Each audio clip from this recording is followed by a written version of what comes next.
L'Église catholique fait mémoire de sainte Agathe.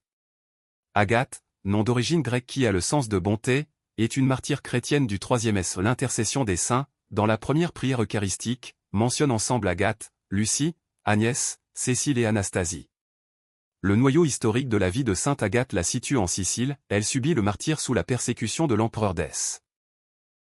La tradition, à laquelle les Siciliens restent ardemment attachés, veut que Agathe, issue de l'aristocratie de Catane ou de Palerme, ait refusé les avances du consul Quincianus. Elle fut affreusement torturée, les seins mutilés.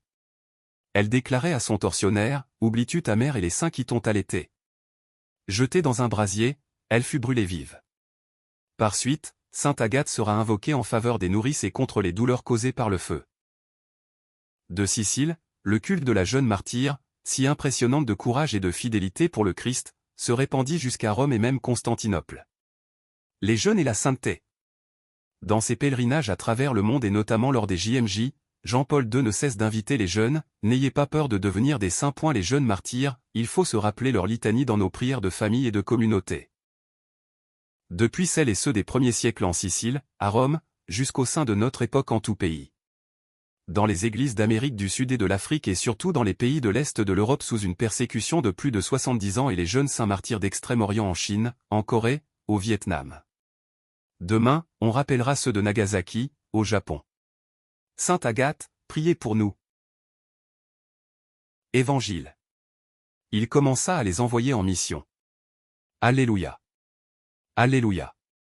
Le règne de Dieu est tout proche. Convertissez-vous et croyez à l'Évangile. Alléluia. Évangile de Jésus-Christ selon saint Marc. En ce temps-là, Jésus appela les 12. Alors il commença à les envoyer en mission 2 par 2. Il leur donnait autorité sur les esprits impurs. Et il leur prescrivit de ne rien prendre pour la route. Mais seulement un bâton.